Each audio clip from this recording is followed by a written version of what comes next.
In this video, I will show you how to fix an iPad Air that got stuck on the black screen and won't turn on after the iPadOS 13.6 update. Shortly after updating their devices to iOS 13.6, some owners reported that their units got stuck on a black screen and would no longer respond. It might be just a coincidence that such a problem occurred after an update, but it's something that we have to look into. If you're one of the users with this problem, here's what you need to do. First solution: force restart your iPad. Most of the time, when a high-end smartphone like the iPad gets stuck on a black and unresponsive screen, it's due to a firmware crash.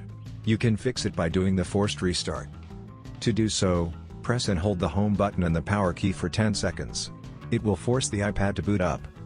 So once you see the Apple logo, release both keys and wait until the restart is finished. In most cases, this procedure will fix the problem. So if you're able to make the logo show on the screen, that's a sign that the problem is fixed. However, if your iPad remains unresponsive and stuck on a black screen, what you need to do next is charge it and do the forced restart while it's connected to the charger. Here's how. Plug the charger to a working wall outlet and connect your iPad to it using the original cable. Regardless of whether the iPad shows the charging sign or not, leave it connected to the charger for at least 10 minutes.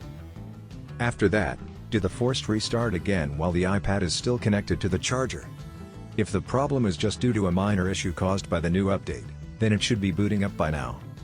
But if your iPad is still stuck on the black screen of death after doing these procedures, then the problem can be with the hardware.